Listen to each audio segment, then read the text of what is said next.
नमस्कार, मैं हूं संजय शर्मा। आप देख रहे हैं 4 PM न्यूज़ नेटवर्क। संडे का दिन और राजीव नारायण शर्मा जी का इंतज़ार आपको बेसब्री से मुझे पता है। मैं इंदौर में था, बड़ा मज़ेदार बात हुई कि मैं इंदौर में था, फिर राजीव जी उत्तर प्रदेश के दौरे पे आए हुए थे। पहले बनारस गए, हनुमान जी का बहुत बड़ा मंदिर है बनारस में, आप सब जानते हैं, बहुत सिद्ध मंदिर है हनुमान जी का। और उसके बाद वो अयोध्या गए हनुमानगढ़ी के दर्शन करने के लिए। फिर ये बोले कि एक जो प्रोग्राम होता है क्यों ना आपके ऑफिस में आके कर लें। और मैं इंदौर में था, लेकिन राजीव जी से मेरी मुलाकात ही नहीं थी कभी। आप सोचो, हमको 1 साल हो गया प्रोग्राम करते करते, लेकिन हम लोगों ने एक दूसरे को देखा ही नहीं था। फिर मुझे लगा तो बड़ा गड़बड़ हो जाएगा अगर इस बार भी राजीव जी को बिना देखे हमने ऑनलाइन प्रोग्राम कर लिया। तो मैंने इंदौर में 1-2 दिन और रुकने का मेरा मन था, लेकिन मैंने छोड़ छाड़ के फ़्लाइट पकड़ी और सीधा आया अपने ऑफिस में। तो ये पहली बार 1 साल में जब से राजीव नारायण शर्मा जी ने हमारे यहाँ शो किया, तब से ये पहला प्रोग्राम है जो मेरे ऑफिस में हो रहा है। तो ये पहला प्रोग्राम है, चूँकि तो नया भी होगा, कुछ मज़ेदार भी होगा। और मैं खुद राजीव जी को पहली बार देख रहा हूँ। मैंने जितना सुना तो उससे ज़्यादा स्मार्ट है राजीव जी। तो आज आप रूबरू मेरे ऑफिस में भी देखेंगे, तो बहुत अच्छा होगा प्रोग्राम। मेरी रिक्वेस्ट है ये पूरा देखिएगा, चैनल को ज्वाइन और सब्सक्राइब जरूर करिएगा। पहले देखने से पहले ही कर लीजिएगा, बाद में हो सकता है आप राजीव जी की चकाचौंध में इतना खो जाएं, आपको ध्यान ही नहीं आ रहा है कि चैनल को ज्वाइन और सब्सक्राइब भी करना है। तो बहुत बहुत शुक्रिया, स्वागत है राजीव जी आपका। आप हमारे ऑफिस में आए, हमारा ऑफिस धन हुआ कि एक हनुमान जी के इतने बड़े भक्त आज हमारे ऑफिस में हैं। बनारस में आपने बहुत दिन लगाए हनुमान जी के उसमें। मैं कौन सा आश्रम था जहाँ गए थे आप?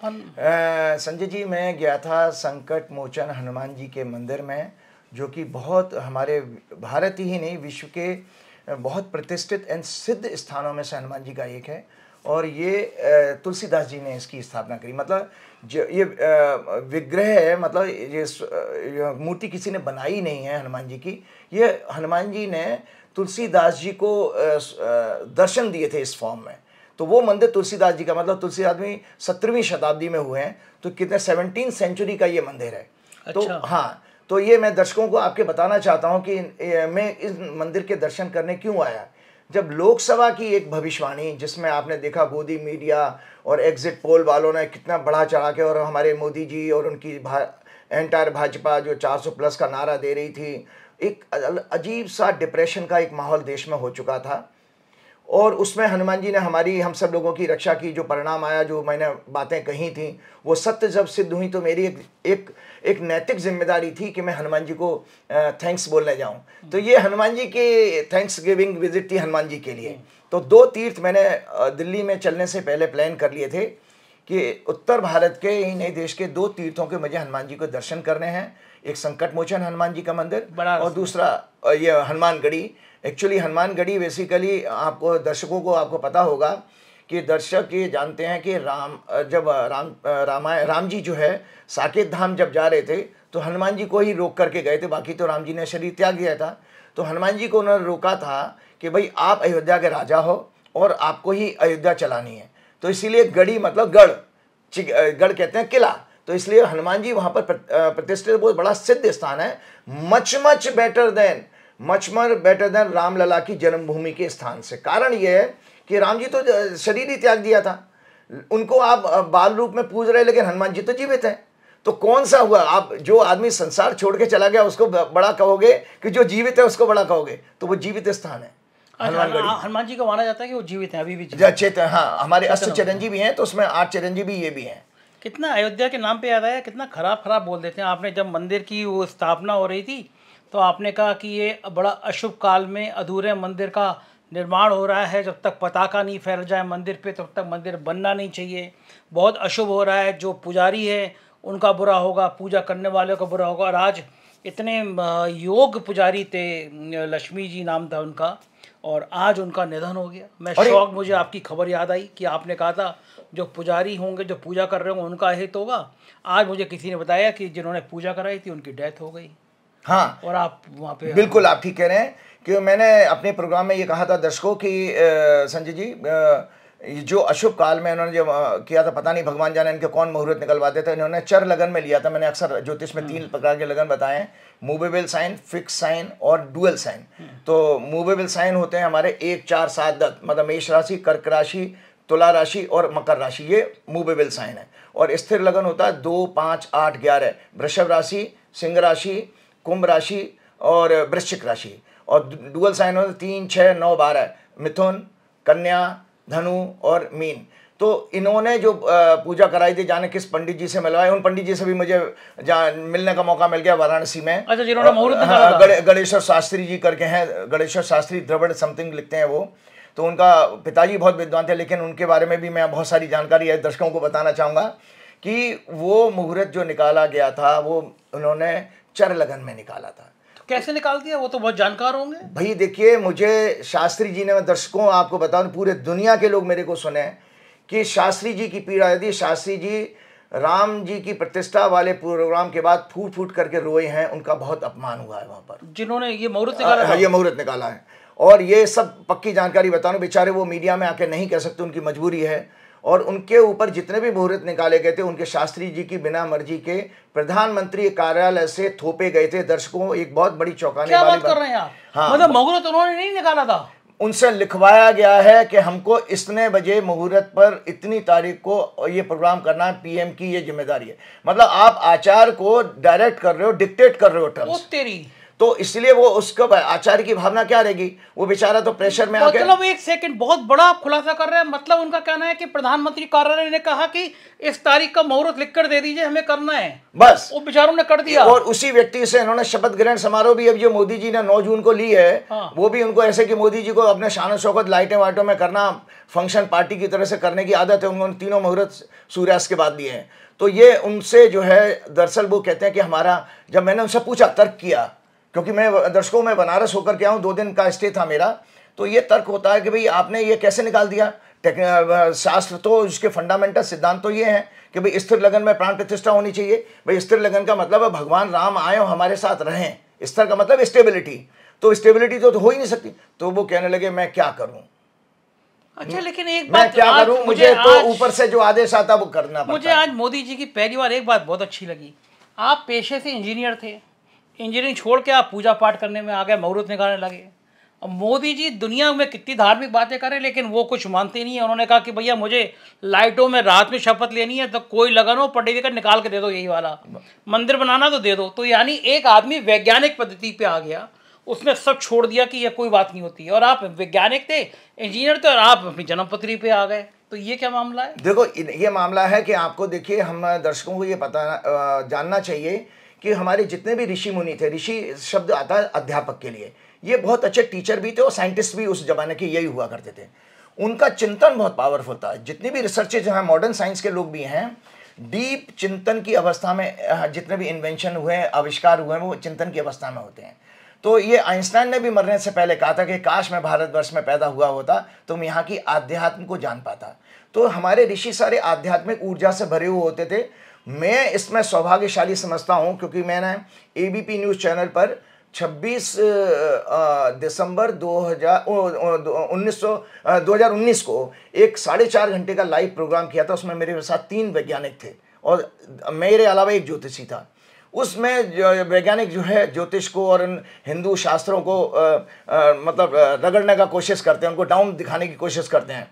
अब सारे टीवी चैनल होते, उस समय गोदी मीडिया मुझे बुलाता था। 2019 के बाद उन्होंने बुलाना बंद कर दिया, क्योंकि कोई हिम्मत नहीं है किसी में कि वो मेरा। आप मोदी जी की इतनी तारीफें करते हैं तो कौन बुलाएगा? हम ही कले जाए तो बुला लेते हैं आप। जी बिल्कुल। लेकिन एक बात तो आप सही कह रहे हैं, जब नासा में कोई अग्नि वाला चलाया जाए, कोई और प्रक्षेपात छोड़ा जाए, तो वैज्ञानिक का भी टाइम होता है, 1:33:33 वो भी क्या वो मुहूर्त होता है? अरे बिल्कुल। आपका ये जो हमारा इसरो है, जो स्पेस हमारा, नासा तो अमेरिका का हो गया, हमारा अपना इसरो भी अब 2:44 पर हमारा रॉकेट लॉन्च होगा। 44 मिनट कहाँ से आ गए भाई? इसका मतलब आपने किसी से कैलकुलेशन कराई है? ये क्या होती है भाई? यही मुहूर्त निकालना। वो इसरो के वैज्ञानिक भी मुहूर्त निकालते हैं। अरे भाई देखिए, साउथ में सबसे ज्यादा मान्यता है। पहले कभी हमारे जो मारवाड़ीज थे, बिना ज्योतिषियों के कभी उन्होंने कारोबार नहीं करते। उनके थिंक टैंक में हाईएस्ट पोजीशन पे एस्ट्रोलॉजर होता था। इसीलिए उन्होंने पीढ़ी दर पीढ़ी जो है बिजनेस को चलाया और आज की डेट में भी सक्सेसफुल है, क्योंकि अल्टीमेटली उनको कोई काल की गति, कोई साइकिल बताने वाला था, जिससे उनको व्यापार उनके चलते रहते कि लाला जी अभी चीनी का कारोबार चलेगा, 2 साल बाद तेल का चलेगा, 5 साल बाद कपड़े का शुरू कर दीजिए। तो एक साइकिल बताने वाला आदमी था। और अभी मॉडर्न जो बिजनेसमैन है, हम अहंकार के कारण अपनी जरा सी मॉडर्न डिग्री मिल गई, इंजीनियर बन गए, IIM से MBA हो गए और बिजनेस व्यापार शुरू कर दिया, सोचते हैं कि हम एक ही प्रोडक्ट में ज़िंदगी कट जाएगी। तो हम क्या देखते हैं, अपनी जीवन में राइज देगा, अपने जीवन में धड़ाम से नीचे भी गिर गए। तो ये इसलिए वो पहले ज्योतिषी बचा लेते थे। तो इसी तरह इसरो में भी अब दक्षिण भारत में हम देखते क्या है, आज के मॉडर्न टाइम में ज्योतिष को जितनी मान्यता दक्षिण साउथ में है उतना नहीं है। कितने ही कर्नाटक से लेकर तेलंगाना, आंध्र प्रदेश के चिमने से बिना ज्योतिषियों के कुछ काम ही नहीं करते। मैंने तो KCR को देखा था। KCR तो वो तो एक कदम नहीं निकालते थे, लेकिन जब इतना मुहूर्त निकालते तब भी वो हार गए। नहीं, देखिए वो हारना जीतना अलग है। देखो एक और चीज दर्शकों को जानकारी के लिए बता देता हूँ, आप लोगों को भी जानना चाहिए कि जब बड़े आदमी के संपर्क में आप जब जाते हो तो बड़ा आदमी मतलब माया, तो माया से कहीं थोड़ा प्रभावित हो जाते हो, कहीं फियर आ जाएगा आपके अंदर, फिर आपको लगे यार ये चीफ मिनिस्टर मुझे जानता है, कहीं धक्का मार के निकाल ना दे अगर इसकी मैंने प्रसन्नता वाली बात नहीं करी। सच्चा आचार, दर्शक सुन ले दुनिया के लोग, सच्चा आचार किसी के पराधीन होकर के काम नहीं कर सकता, कभी नहीं करेगा, वो छोड़ के चले जाएगा। राजाओं के दरबार में हुआ करते थे वही पहले, हाँ वो चले जाएंगे अपने, अब आप उनके मत से अगर सहमति नहीं रखते हैं तो वो छोड़ के चले जाएंगे। ठीक है राजन, अपमान नहीं करेंगे राजा का, राजा तो राजा ही है, लेकिन अपमान छोड़ देंगे वो। अच्छा, अपमान से मुझे याद आया, ये बताइए आप संकट मोचक मंदिर में कब थे, कब बनारस में कब गए थे आप? बड़ा इंटरेस्टिंग आपने क्वेश्चन पूछा। 19 जून को मैं बनारस में था। मुझे अपमान से इसलिए याद आया कि आपने मुझसे एक बार कहा था प्रधानमंत्री की और बीजेपी की जन्मपत्ति देख के कि इनके नेताओं का अपमान कहीं हो गया। आप जिस दिन थे उसके एक दिन आगे पीछे प्रधानमंत्री जी का काफिला निकल रहा था, किसी ने कुछ फेंक दिया था उस घटना। ओ यस। अच्छा मैं एक चीज़ और बता दूं, ये जो घटना हुई इसका मोदी मीडिया नहीं दिखाता, लेकिन इतिहास से मुझे याद आया कि एक बार इंदिरा गांधी पे पत्थर फेंका था, उनकी नाक पे लगा था। अटल बिहारी वाजपेयी की एक बार छात्रों ने जब रंगा बिल्ला कांड हुआ था तो पथराव कर दिया था। राजीव गांधी पे बट फेंक के मारी गई थी, और अब ये चौथे प्रधानमंत्री हैं जिनके ऊपर कुछ चीज़ फेंकी गई। तो ये बनारस में आप थे, तो क्या ये अपमान का योग कहाँ से आ गया? क्योंकि बड़ी बदनामी हुई दुनिया में, बनारस में भी, वो भी मोदी जी अपना बनारस कहते थे कि माँ गंगा ने बुलाया है। एक तो पहली बार ऐसा हुआ कि चुनाव में पिछड़ते हुए नजर आए थे, फिर वो मार्जिन 3 लाख कम हो गया और अब इस तरह सामान उन पर फेंका जाने लगा। तो ये क्या अपमान का योग था, ये हुआ क्या था वहाँ? बहुत अच्छी बात, मैं इसका ज्योतिषी कारण तो बताऊंगा ही, लेकिन चूंकि मैं दर्शकों, मैं जिस दिन घटना घटी है उसके अगले दिन मैं वहीं था, तो मुझे थोड़ी सी वहाँ के जो लोगों में डिस्कशन हो रहा था, हॉट डिस्कशन, को गोदी मीडिया तो दिखाएगा नहीं, तो जो डिस्कशन हुआ, चौंकाने वाली बात बताता हूँ। पहले आपने बिल्कुल ठीक कहा हिस्ट्री के हिसाब से कि हमारे जो प्रधानमंत्री जितने भारत में, आज़ाद भारत में 77 साल में हुए हैं, उनमें इंदिरा जी के ऊपर अटैक हुआ था, उनकी नाक पे इंजरी हुई थी, उनको प्लास्टिक सर्जरी करानी पड़ी थी। दूसरा, राजीव गांधी के श्रीलंका में बंदूक की बट से प्रहार हुआ था, वो बचा गए थे, बहुत एक्टिव थे तो वो कंधे पे लगी थी। तीसरा, अटल जी के पत्थर लगा था, छात्रों के कोई आंदोलन था जब वो बच्चे विरोध कर रहे थे गीता चोपड़ा हत्याकांड के ऊपर। लेकिन ये दर्शकों, ये घटना जो घटी है, ये जब भारत का इतिहास लिखा जाएगा, आज नहीं 500 साल का, तब ये लिखा जाएगा कि किसी प्रधानमंत्री को चप्पल मारी गई है। ये चीजें सांकेतिक हैं। चप्पल नहीं थी, लोग यहाँ के अफसर कह रहे हैं चप्पल नहीं, वो चप्पल थी, वो तो हमने भी फूल गए अफसर यूपी के कह रहे हैं। अच्छा, चप्पल फेंकी गई होती तो वहाँ का DMSP सस्पेंड ना हो जाते? भाई देखो, मुझे नहीं पता, ये जांच का विषय है और ये लोगों को चिंता करनी चाहिए। अगर काश वो चप्पल की जगह हैंड ग्रेनेड होता तो भगवान जाने कितनी अशुभ घटना हो सकती है। हमारे प्रधानमंत्री के लिए बड़ी सुरक्षा का, ये सबसे बड़ा चीज है कि आप ये कॉन्स्टिट्यूशनल हेड की सुरक्षा इतनी लापरवाही से कैसे ली गई। अच्छा, यानी चप्पल थी इसीलिए छुपाने की कोशिश की जा रही है कि बदनामी हो जाएगी, बदनामी हो जाएगी। और आपको राहुल गांधी ने तो लेकिन प्रेस कॉन्फ्रेंस में कहा भी था कि चप्पल फेंकी। देखिए क्योंकि मैं तो आपको बता दूं, मैं तो वहाँ अगले दिन ही, बिल्कुल 24 घंटे भी नहीं बीते तो मैं बनारस में पहुंच चुका था। तो मैंने वहां पर जब लोगों ने, जैसे मंदिर में बहुत सारे लोग, आपका कोई हाथ तो नहीं है? नहीं, मेरा हाथ नहीं है, मैं तो तंत्र मंत्र कर दिया नहीं, वो मैं आपके आने से पहले ही वो हो जाए। आपके मोदी जी में इलू ज्यादा होता रहता है ना। नहीं, इलू की बात नहीं, मैं ज्योतिषी कारण तो एक्सप्लेन करूंगा ही करूंगा, क्योंकि बीइंग एन एस्ट्रोलॉजर मुझे ये देखना है कि ऐसी बड़ी घटना इतिहास की, अब 77 साल की सबसे बड़ी अपमानजनक घटना है कि हमारे सिटिंग प्रधानमंत्री के ऊपर चप्पल से प्रहार हुआ है। सोचिए अगर प्रधानमंत्री जी ओपन जीप में होते तो वो उनके चेहरे पर भी लग सकती थी, और वो चप्पल उनके बोनट पर गिरी है शीशे से लग के, और उसके बाद SPG के लोगों ने हटाई है।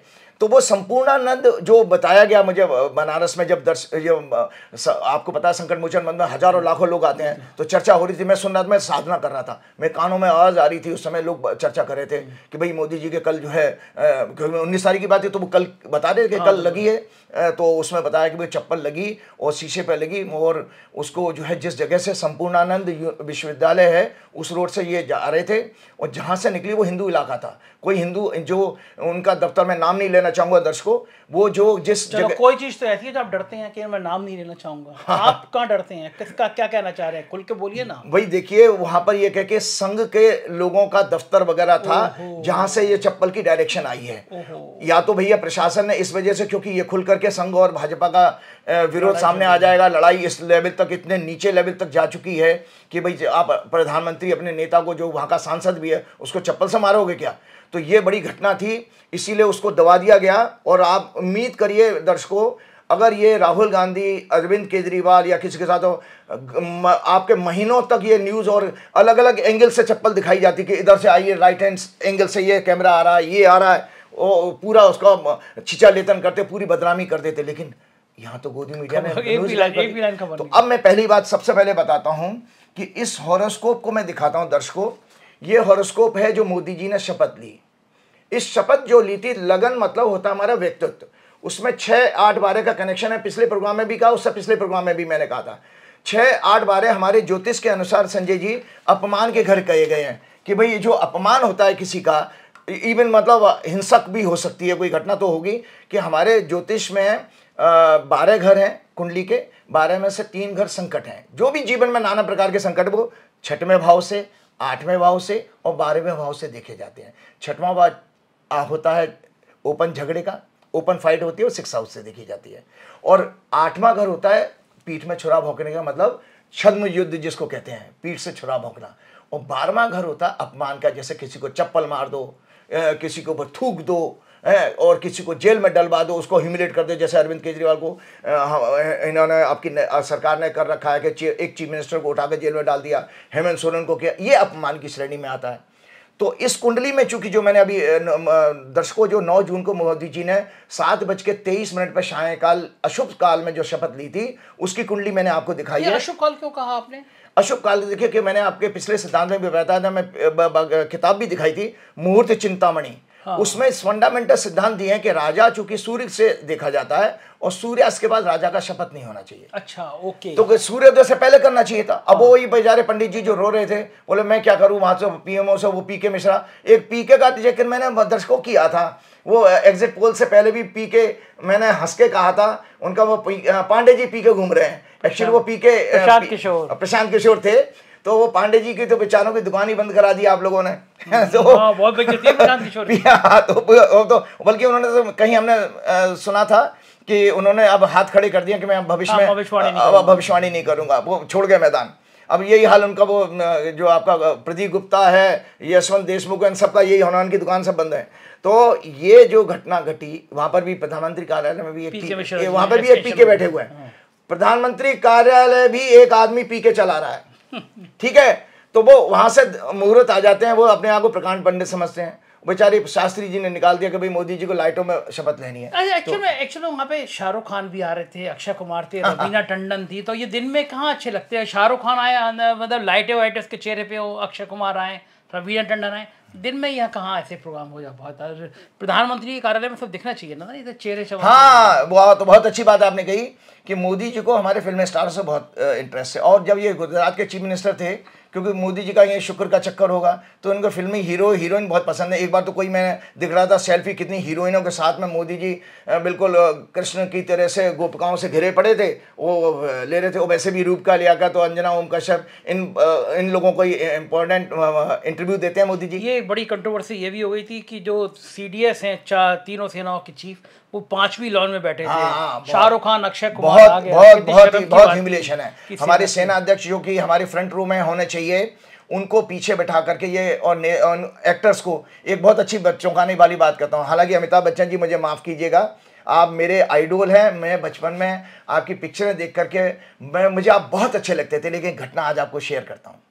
वो नहीं थे ना कार्यक्रम में? नहीं, वो नहीं थे, लेकिन घटना शेयर करता हूँ कि ज्योतिष में क्या देखा जाता है। मेरे मन में था कि कभी आपके प्रोग्राम में जरूर कहूंगा। के.एन. राव साहब के पास तेजी बच्चन जाया करती थी कुंडली दिखाने के लिए। तो तेजी बच्चन जी ने एक बार राव साहब से ये कहा कि सर ज्योतिष महान है, मैं विश्वास भी करती हूँ सबको। हाँ, वो घटना तब की थी जब अमिताभ बच्चन के कुली से चोट लग गई थी ना, कुली वाली शूटिंग करते समय। तो उन्होंने, राव साहब ने कहा कि ये बच के ठीक होकर के आ जाएगा, बाहर आ जाएगा, ठीक हो जाएगा। अब उसमें क्या हुआ, इसी बातचीत में तेजी बच्चन जी ने एक कटाक्ष किया ज्योतिष के ऊपर। दर्शक सुने, उन्होंने कहा कि राव सर, मेरा बेटा इतना फेमस होगा ये किसी जोशी ने नहीं बताया।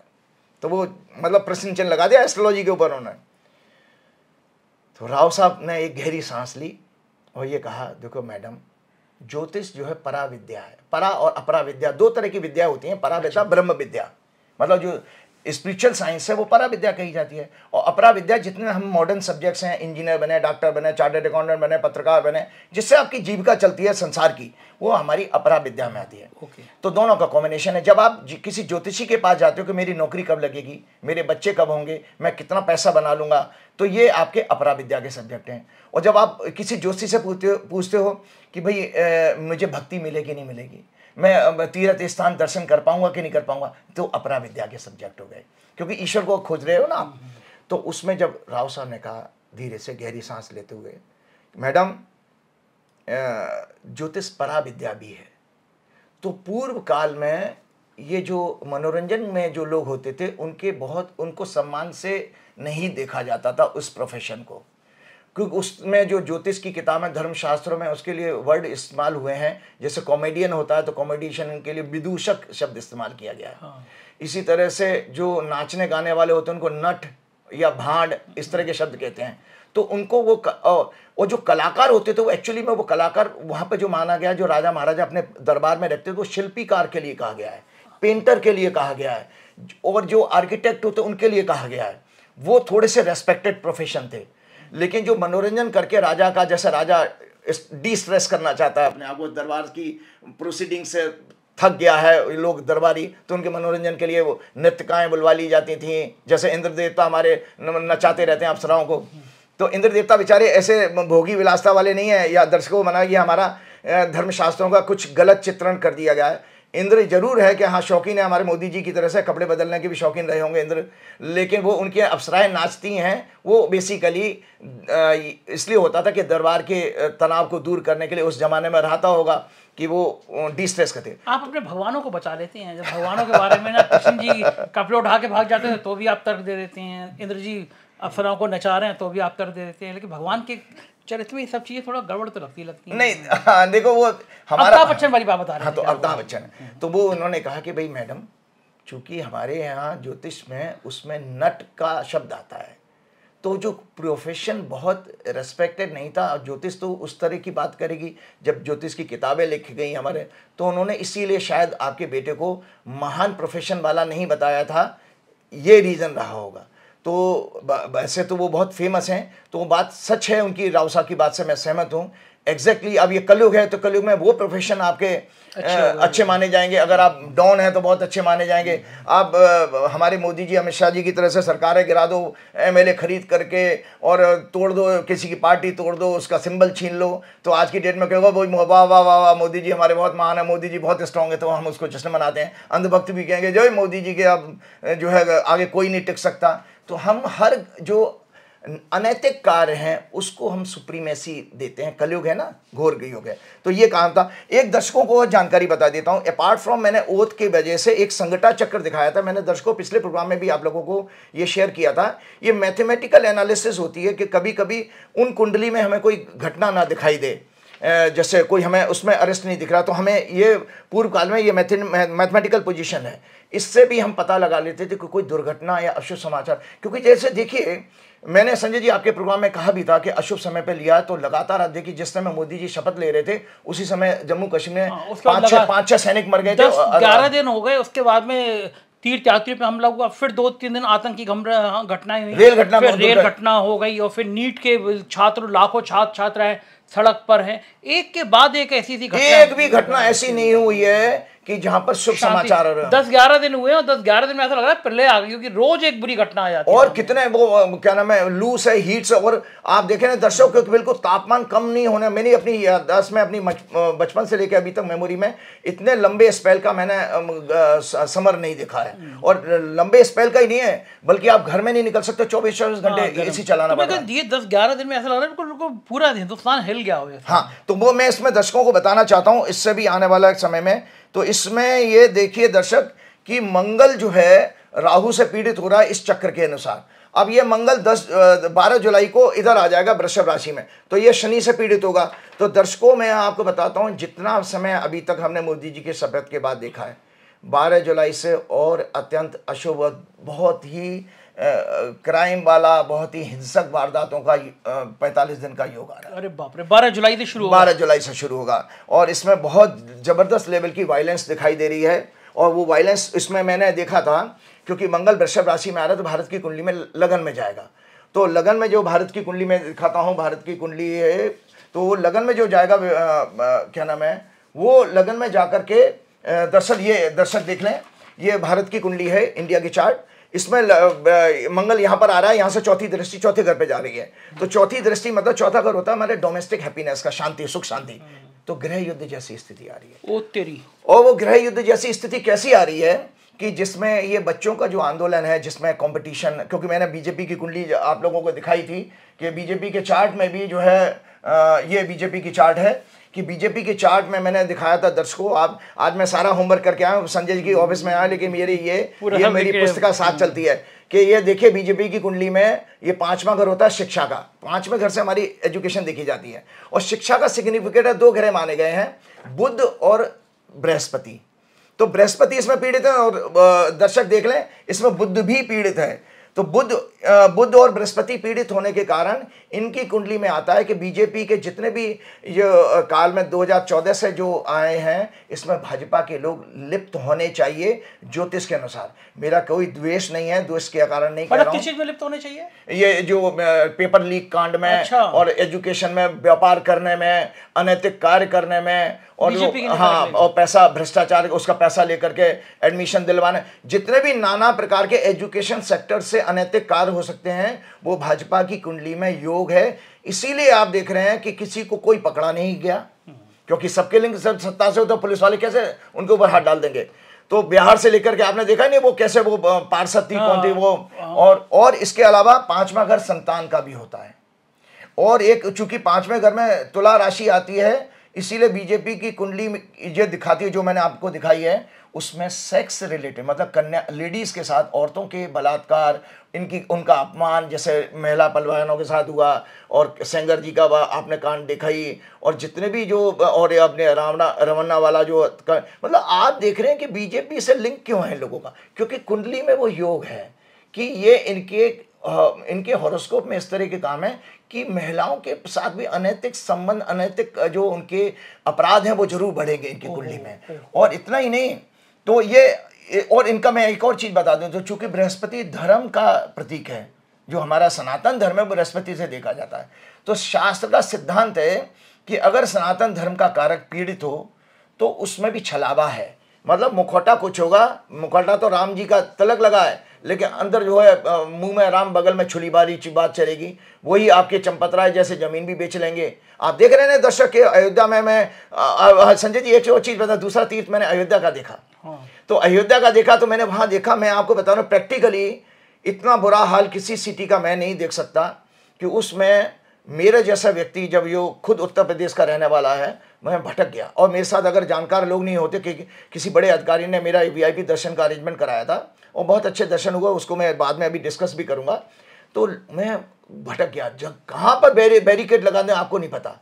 बेचारे दूर दराज से, दक्षिण भारत से, इधर से, बंगाल से लोग आ रहे हैं, वो भटक रहे हैं सड़कों पे। तो बवाल भी हो गया, एक राजू दास की वहाँ झगड़ा भी हो गया, एक राजू दास को डीएम का झगड़ा हो गया। हाँ, वो तो मैं आपको, अयोध्या से भी अशुभ संकेत आ रहा है, अयोध्या हार गए, महंत का झगड़ा। हाँ, तो वही तो मैं बता रहा कि जो मैंने दर्शकों आपको बताया था कि इन्होंने अशुभ समय पर जो शपथ ली, तो मैंने अपने प्रोग्राम में, मुझे खूब याद है, मैं राउरकेला से आया था, राउरकेला में रहकर के वो प्रोग्राम अटेंड किया था। मैंने सारी टेक्निकल चीज समझाई थी। तो उसमें मैंने कहा था कि जो इस पूजा में शामिल हैं उन सबको काल दंड देगा। मेरे दर्शक पूरा प्रोग्राम निकाल लें। तो आज जब आप बता रहे हैं कि वो जो पूजा कराने वाले वो लक्ष्मी नारायण दीक्षित हैं, क्या उनकी डेथ हो गई, उनका महाराष्ट्र से कोई कनेक्शन था, उसको खूब अच्छा सा प्रचार बीजेपी ने इसलिए किया, अखबार में निकाल के उनका महाराष्ट्र की बैकग्राउंड इसलिए निकाल रहे थे क्योंकि महाराष्ट्र में उनको लोकसभा की और महाराष्ट्र का कनेक्शन दिखा रहे थे।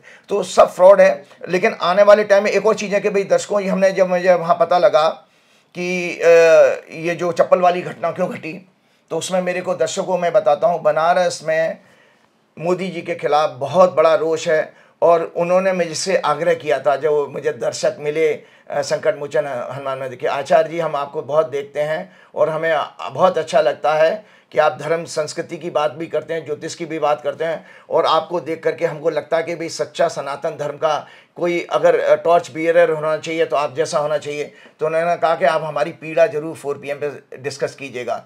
तो वो पीड़ा उनकी ये थी, वो बता रहे थे कि जो मंदिर जब काशी कॉरिडोर बनवाया गया, उसमें लगभग 125-150 करीब मंदिर जो तोड़े गए थे, उसमें प्रतिष्ठित मंदिर थे जो प्राचीन काल के थे। तो दर्शकों को जानकारी के लिए बता दें तो कि शिव हमारे जो है बेसिकली अल्टीमेट हैं हमारे हिंदू सनातन शास्त्र में, क्योंकि वो महाकाल हैं। तो ऐसा होता था, हमारे जब तीर्थ पहले हमारे ऋषि मुनि राजा महाराजा बनाते थे, जो 33 करोड़ देवता, वो करोड़ शब्द नहीं है, कोटि देवा है। करोड़ का अर्थ है कोटि, मतलब प्रकार के। सो हमारे यहाँ होता था कि भैरव हैं और भी कोई देवी देवता हैं, इंद्र हैं और गणेश जी हैं। इन लोगों को पहले मुख्य जो है तीर्थ का देवता होता था, उससे पहले इनके मंदिर बनते थे। जब वो गली कूचे में, वो समय में गली होती होंगी, तो वो कह रहे थे कि हमारे भोलेनाथ तक पहुंचने के लिए इनके सबके आशीर्वाद की जरूरत होती थी। अच्छा, तो वो मंदिर बोले कि तोड़े गए हैं। और दर्शकों की जानकारी के बता दो, चूंकि बनारस के लोगों की पीड़ा आप लोगों के साथ बांट रहा हूँ, और बहुत दुर्भाग्य, मैं बहुत दुखी था। मैंने भगवान से ये प्रार्थना की, भगवान इनको दंड जरूर देना, ये क्योंकि इन्होंने अभी तक प्रायश्चित नहीं किया है। तो उसमें बता रहे हैं संजय जी, चौंकाने वाली बात बताता हूँ। क्या? कि जब मंदिरों को तोड़ने का जो कॉन्ट्रैक्ट दिया गया, तो गुजरात की कंपनी थी। ओ तेरी। और जब उन गुजराती भाइयों ने, मैं गुजरात के लोगों का बहुत सम्मान करता हूँ, गुजरात के लोग मेरे जीवन में बहुत मेरी मदद भी मुझे की है। किसी एक गुजराती के वजह से सारा गुजरात बदनाम नहीं हो सकता, लेकिन जो जिस कंपनी को कॉन्ट्रैक्ट दिया गया उसकी बैकग्राउंड गुजरात से थी। उसने जब उत्तर प्रदेश के, अब देखिए कोई हिंदू तो मंदिर तोड़ेगा नहीं, थोड़े बहुत मंदिर नहीं थे, बहुत बड़े 150 मंदिर थे, करीब 144 समथिंग बता रहे थे। उस मंदिर को तोड़ने के लिए उत्तर प्रदेश के मुसलमानों से पूछा गया। उत्तर प्रदेश और बिहार के मुसलमानों ने, सत्य बात बता रहा हूं क्योंकि बनारस से लौट के आया हूं, उत्तर प्रदेश और बनारस के मुसलमानों ने हाथ खड़े कर दिए कि हम मंदिर नहीं तोड़ सकते हिंदू। तब जाकर के उन लोगों ने, धूर्त लोगों ने, जिन्होंने ये कार्य किया था, उन्होंने बंगाल से रोहिंग्यास मुसलमानों को बुलवाया, उन्होंने हमारे हिंदू देवी देवताओं को तोड़ा है। उसमें वो बता रहे थे, वो बड़े बातें बनारस में कही जा रही है, बताई जा रही है। अरे मंदिर में चर्चा हो रही थी और भक्त लोग कर रहे थे, मैं सुन रहा था, मैं जब साधना कर रहा था, मैं तो मेरे आंख में आंसू आ गए उस समय। मैंने कहा हे प्रभु, कैसी आपकी माया है, हो सकता है कि आप पापियों को एक्सपोज करना चाहते हो, आपने इसलिए अपराध होने दिया। अब तो मथुरा में भी ऐसे हो रहा है। मथुरा में कुंज की गलियां बड़ी फेमस थी, कृष्ण जी यहाँ पे घूमा करते थे, अब उन सब गलियों को तोड़ के वहां भी कॉरिडोर बनाने की बात चल रही है। तो मैं आपको बता रहा कि कॉरिडोर के नाम पर कितना आपके धर्म संस्कृति का, औरंगजेब जैसा आप काम कर रहे हो। औरंगजेब ने हिंदू मंदिर तोड़वाए, महमूद गजनबी ने तोड़वाए।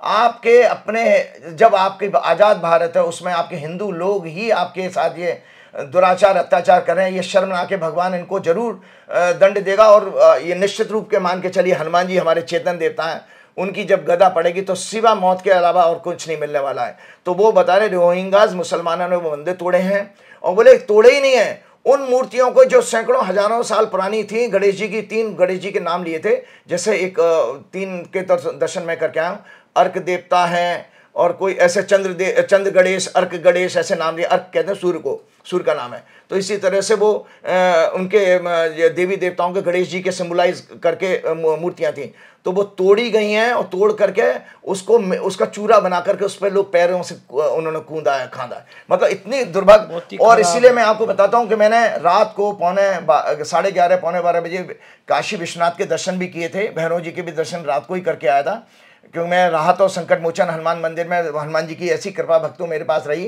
कि मुझे वहाँ पर एक VIP गेस्ट की तरह से मुझे रहने की सुविधा मिली। और वहाँ पर मैं जब साधना कर रहा था पहले दिन 19 तारीख को, तो एक चीफ जस्टिस अभी जस्ट रिटायर हुए हैं, 2022 में शायद झारखंड हाई कोर्ट में, वो पंजाब हाई कोर्ट में भी रहे हैं। मैं उनका नाम बताना नहीं चाहूँगा।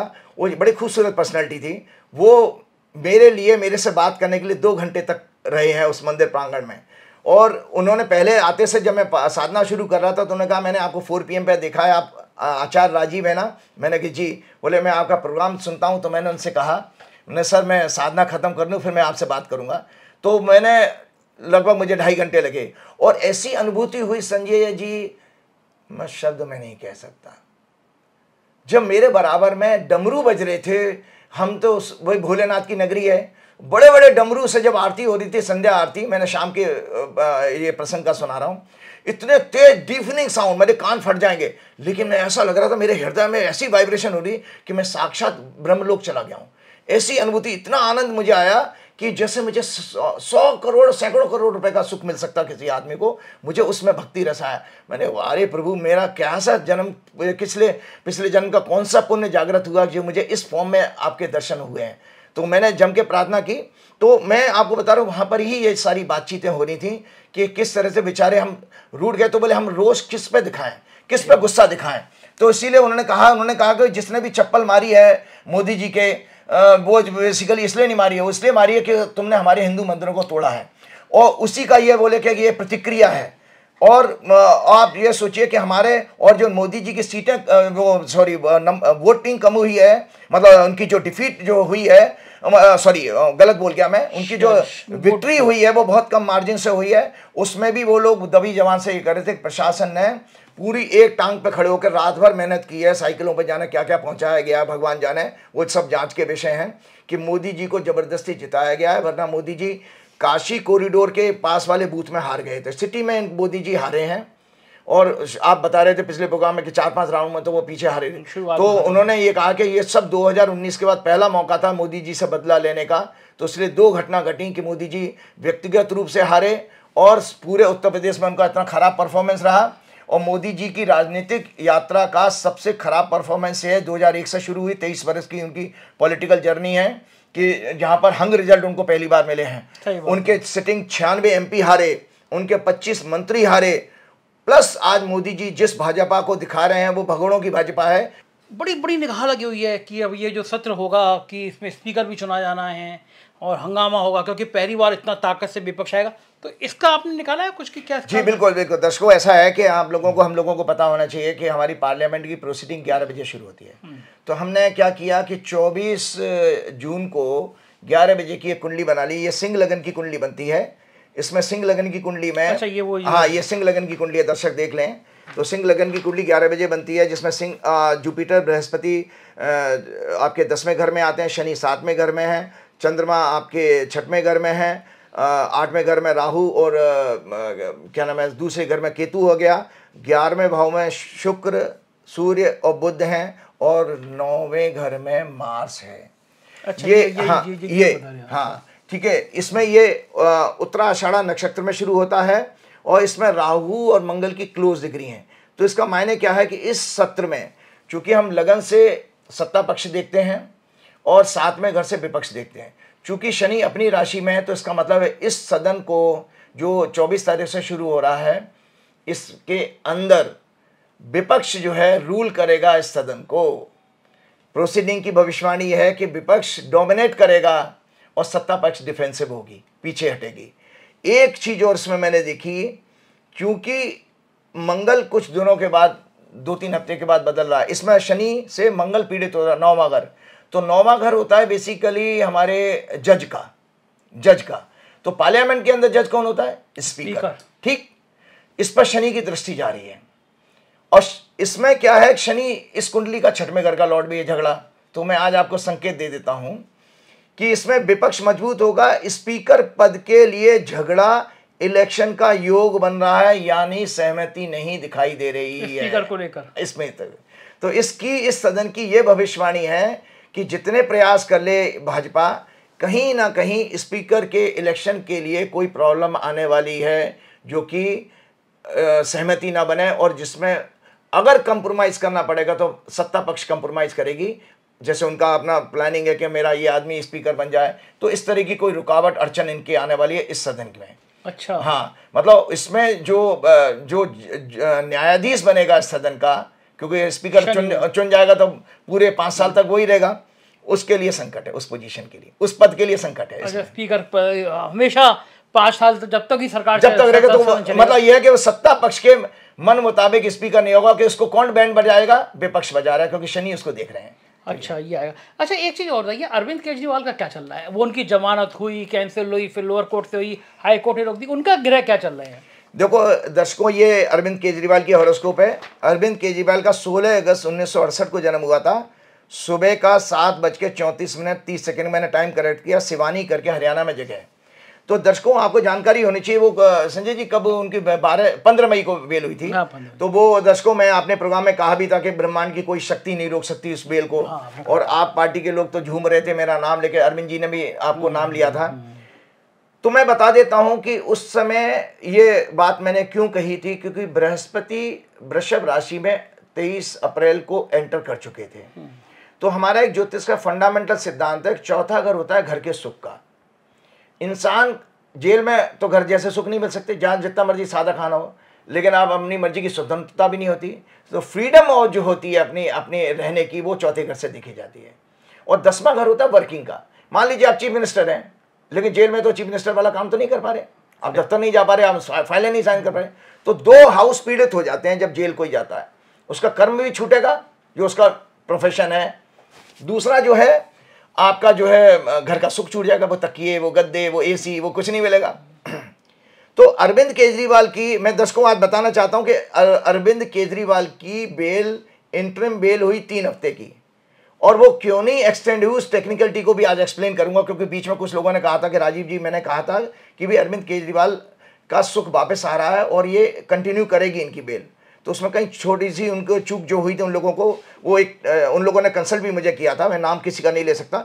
तो बृहस्पति जो आए थे वो वृषभ राशि में आ गए, यहाँ पर टॉरस में, टॉरस से आगे चौथे घर को देख रहे थे, लेकिन ये बृहस्पति अस्त थे। तो मैंने जैसे आपके प्रोग्राम में बताया, अस्त का मतलब होता है कंबस्ट होना। सूर्य के जब भी नजदीक कोई ग्रह जाता तो अपनी आभा सूर्य की गर्मी के कारण खो देता। आप जानते हैं कि सूर्य के नजदीक कोई जल जाएगा, भस्म हो जाएगा। तो बृहस्पति जब सूर्य की डिग्री के नजदीक थे तो बृहस्पति की जो टैलेंट है वो डाउन हो गई। तो उसने क्या किया, 3 हफ्ते की बेल दिलाई। यही घटना अगर 3 जून के बाद होती तो रेगुलर बेल मिल जाती उनको।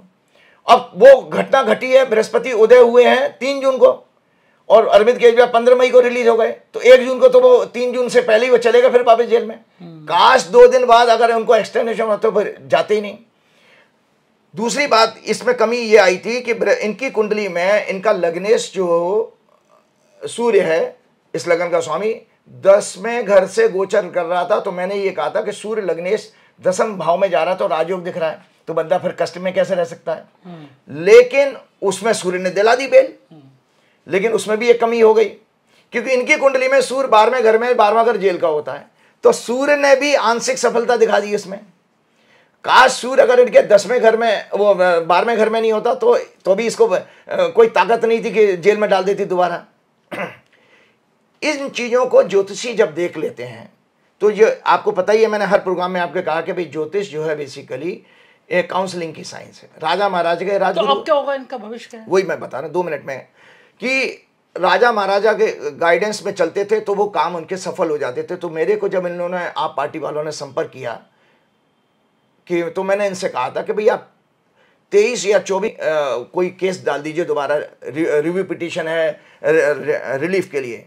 लेकिन वही है कि अब हो सकता है कि माया के कारण वो अपने प्रचार में बिजी रहे, उन्होंने उन तारीखों को छोड़ दिया। और जब ये वैकेशन बेंच में इन्होंने किया 27 तारीख को, मेरी दी हुई तारीख इन्होंने निकाल दी। इन्होंने जो इसने व्यक्ति ने मुझसे बात की थी उसने पूछा था कि 23 अच्छी है कि 24, तो मैंने कहा 24 ज़्यादा अच्छी डेट है।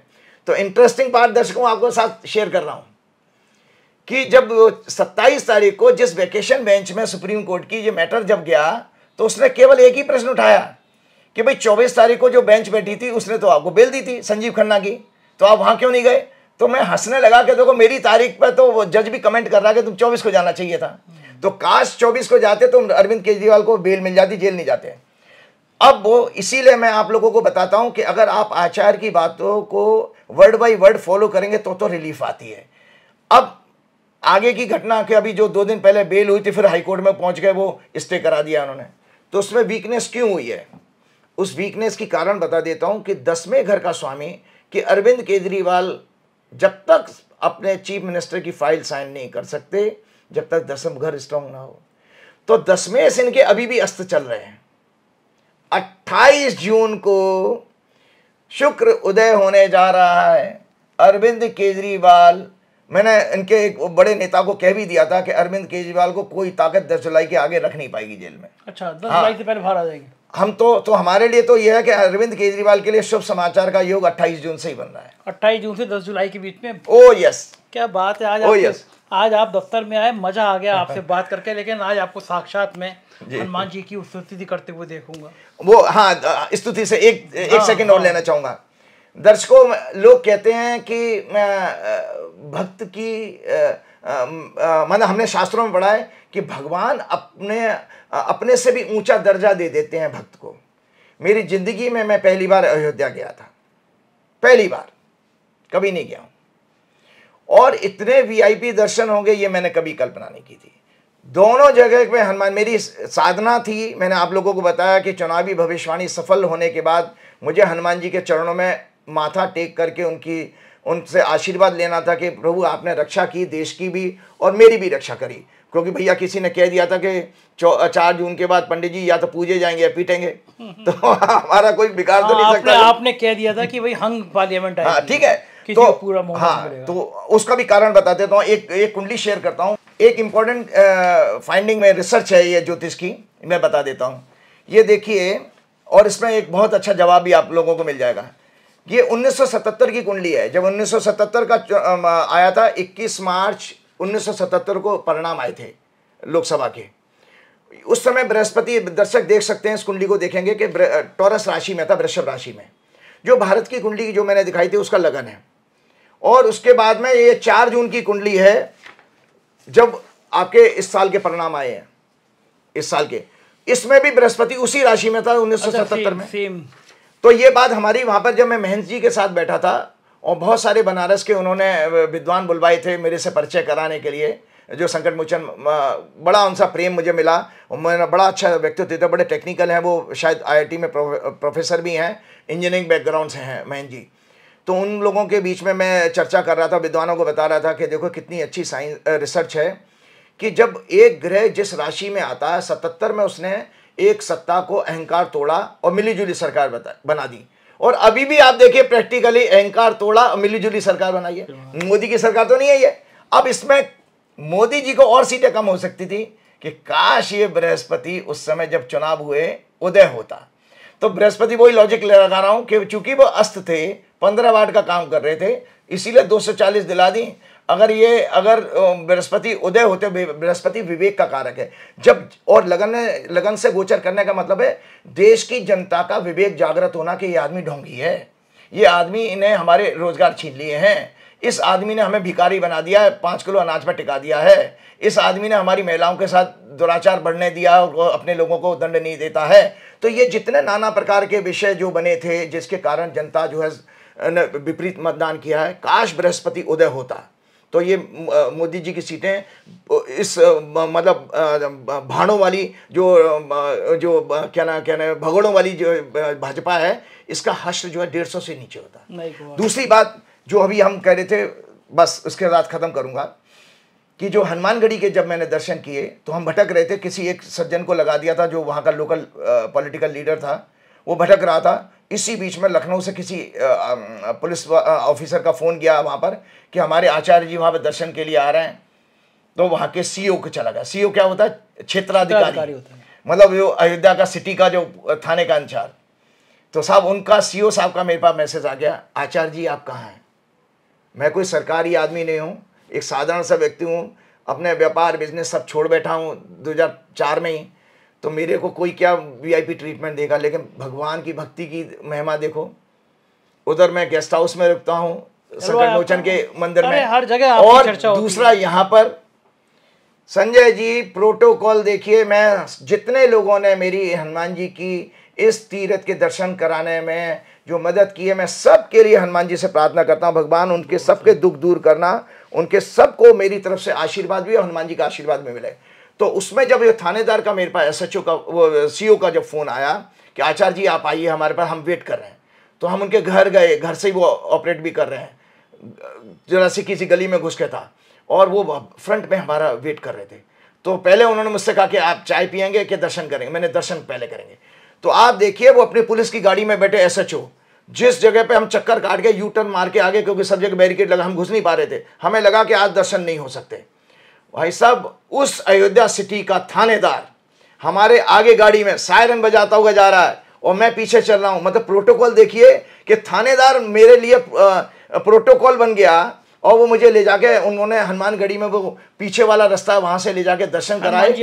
और हमेशा सोचिए 15 मिनट तक मैंने की, इतनी मोटी मोटी मालाएं मेरे गले में डाल दी गई, ढेर सारा प्रसाद। और एक दर्शकों को एक जानकारी बता दूं कि जो लोकल आदमी थे वो लोग क्या सिखाते हैं कि उनको पंडितों ने ऐसा कंफ्यूज कर दिया कि प्रसाद तो ले लो हनुमान जी पे चढ़ा। मैंने हट, मेरे भगवान पर प्रसाद चढ़ाया जाता है क्या?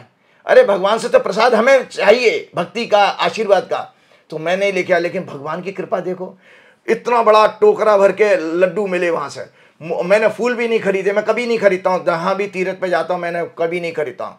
और मालाएं मोटी मोटी डाल दी मैंने। देखो भगवान ने खुद भक्त का सम्मान किया है, और हमारी क्या औकाती कि वहाँ का थानेदार आपके लिए सायरन बजाती हुई पुलिस की गाड़ी चल रही है आगे, जैसे आप मिनिस्टर हो, कोई प्रधानमंत्री हो, ऐसा करके भगवान ने जी दर्शन कराए हैं।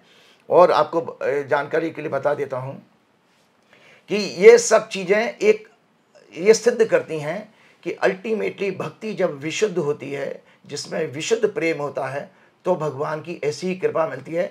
इसीलिए मैं बार बार सब लोगों को कहता हूँ, संकट ते हनुमान छुड़ावे, मन क्रम वचन ध्यान जो लावे, सब पर राम तपस्वी राजा, तिनके काज सकल तुम साजा। और महेंद्र जी एक बात बहुत अच्छी बता रहे थे कि तुलसीदास जी ने जब पूरी रामायण लिख ली, एक चीज और दर्शकों को दिखाइएगा, ऐसी दुर्लभ चीज लाया महेंद्र जी, मुझे माफ कीजिएगा, लेकिन मैं अपने आप को रोक नहीं पा रहा हूं कि मेरे जरिए जब आपने मुझे दर्शन कराए हैं, मैं चाहता हूं कि पूरा विश्व उस चीज को दर्शन करे। एक दुर्लभ चीज मुझे मिली देखने का कि मैंने तुलसीदास जी की खड़ाऊं देखी हैं, और तुलसीदास जी जिस नाव में जाते 17वीं शताब्दी में, उसका नाव का टुकड़ा भी वहां उन्होंने प्रिजर्व करके रखा हुआ। इसके अलावा तुलसीदास जी ने जो रामचरितमानस अपने हाथ से लिखी थी, तुलसीदास जी 16वीं 17वीं शताब्दी में गए, वो उसकी उन्होंने प्रिजर्व की हो, वो आज उसकी कीमत हजारों सैकड़ों करोड़ भी हो सकती है। उसके दर्शन किए, तो मैंने पिक्चर ले ली थी, वो आप दर्शकों को दिखाई गए। मुझे उन लोगों ने प्रेम था तो उन्होंने दिखा दिया, किसने किया मैं नाम नहीं बताऊंगा, लेकिन वो मैं दर्शकों को दिखाना चाहूँ कि ये तुलसीदास जी की हैंड रिटन जब रामचरितमानस उन्होंने लिखी थी, वो वाले दर्शन भी करेंगे। और तुलसीदास जी ने अपार्ट फ्रॉम संकट मोचन हनुमान जी का मंदिर बनाने के साथ साथ उन्होंने तुलसी घाट पर, जो 80 घाट से जुड़ा हुआ है, वहाँ पर चारों दिशाओं में हनुमान जी की मूर्ति स्थापना कराई थी। 4 दिशाओं में उन्होंने बनाया था, पूरा पश्चिम उत्तर दक्षिण। तो इसीलिए तो उन्होंने ये कहा कि तुलसीदास जी ने जब पूरा क्या नाम है हनुमान चालीसा लिख दिया है, तो लास्ट में जो लाइन बाद में ऐड करी है, तो मैंने हंस के कहा, मैंने कि मैं तो 4 PM के प्रोग्राम में हमेशा ही कहता हूँ, आपसे मिलने से पहले कह रहा था, तो भगवान कौन सी शक्ति कहलवाई थी। तो उसी लाइन को दोबारा दोहराता हूँ, और देवता चित्त ना डरई, हनुमत से सब सुख करई, कृपा करहूं गुरुदेव की नाई। कृपा करहूं गुरुदेव की नाई लास्ट में जोड़ी है तुलसीदास जी ने। जय श्री राम, जय। शुक्रिया शुक्रिया। तो ये थे राजीव नारायण शर्मा जी। आज मेरे ऑफिस से बातचीत हुई और मुझे लगता है कि आपको बहुत मज़ा आया होगा इस बातचीत में। इंतज़ार रहेगा आपके कमेंट का। चैनल को ज्वाइन और सब्सक्राइब करिएगा, अपनी राय से बताइएगा, अवगत कराइएगा कैसा लगा प्रोग्राम। शुक्रिया, थैंक यू।